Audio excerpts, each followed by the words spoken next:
Sumikat ang araw, ang paligid ay tihim. Ang hangin ay mabigat ng dahil sa bighalin. Inilibig na si Jesus, tila wala na ang pag-asa.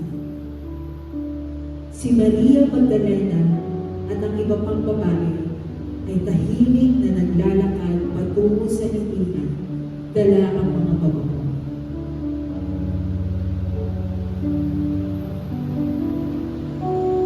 Ang kanilang mga puso ay labis na nasasaktan dahil nais lamang nilang bigyang bugay ang isa na kanilang ina.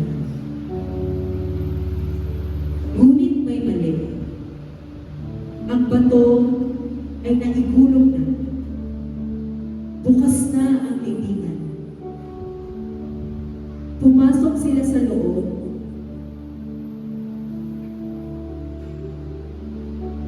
Wala na ang bangkay. Wala na si Jesus. Tanging mga telang lino.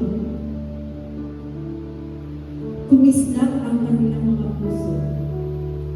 Kumislap ang pag-asa ng kanilang mga puso. Isang maliwanag na ilaw ang nagpakita. Isang anghel ang nakatayo. Siya ay wala na rito. Siya ay nabuhay na muli.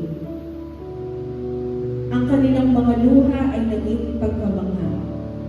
Ang kanilang takot ay naging kagalakan.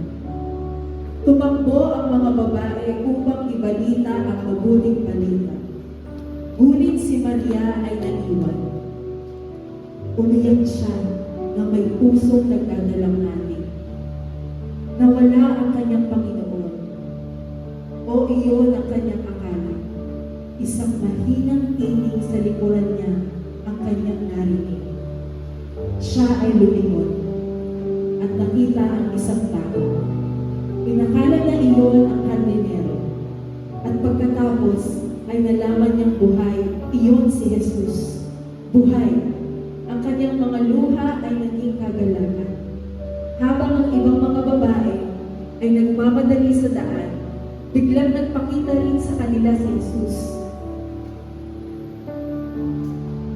Buhay, nakangiti, pinuno ng kapayapaan ang kanilang mga puso.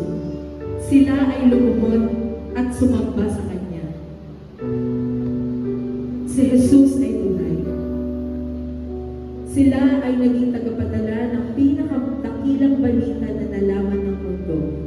Ang kamatayan ay hindi ang katapusan. Ginapi ni Jesus ang libingan. Siya ay mabuhay. Siya ay buhay. At ang mundo